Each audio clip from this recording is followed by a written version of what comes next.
Look, folks, I have lost count how many times I have talked about the dynamic that we are witnessing right now.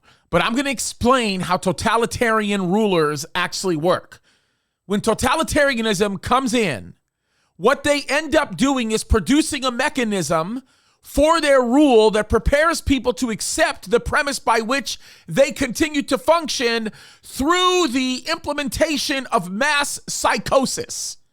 Now, the way they oftentimes achieve mass psychosis is they create an emergency, or they take an existing emergency and expand the scope of its damage on purpose so that the people will rely upon their solution to the damage that they did in the first place, and oftentimes believe that their solution is better than what they had in the very beginning. Now, this oftentimes takes place in other countries than the United States, but it has been happening in the United States of America for a very long time now, especially these last few years.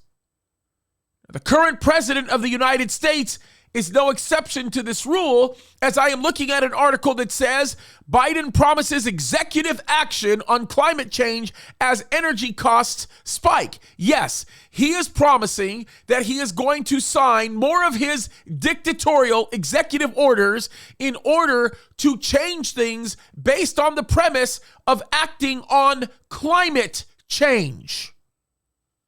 No one is considering the fact that the most efficient forms of energy production are oftentimes based in things that they are demonizing, and the things that they are praising oftentimes creates a whole lot more damage to Mother Earth as they say it.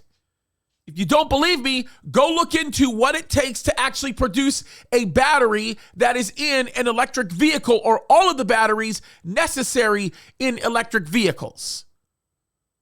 They're not really interested in that, because if they were, then they would really be doing things that actually increase efficiency, thus being more careful to the things that happen on this earth. Now, don't get me wrong. I think we need to be good guardians of what God has given us and what's going on this earth, but humans have no control over what takes place on this earth. Only God does, and the reality of it is, we know how the earth will end because the Bible tells us how the earth will end.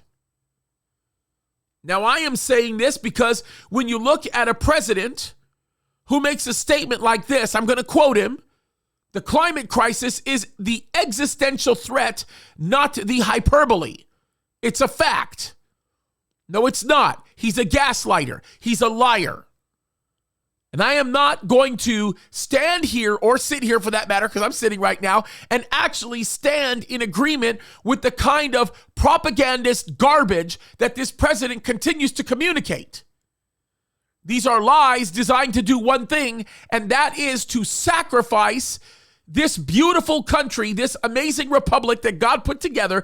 They are designed to sacrifice this country to the globalists, who then want to really, truly diminish every aspect that makes the United States of America great, so that we can prepare the way for the coming Antichrist that we read about in Revelation 13. Folks, that's what's going on, plain and simple, and we need to open up our eyes. God in the United States of America has given us many tools that are legal. Quite frankly, we should be using them because we know Jesus is coming soon. That's all the more reason why we need to engage in this. Every legal tool we have available to us, we must use to stand up against this unrighteousness. Folks, it is time. The days are evil. We need to redeem that time. God bless you.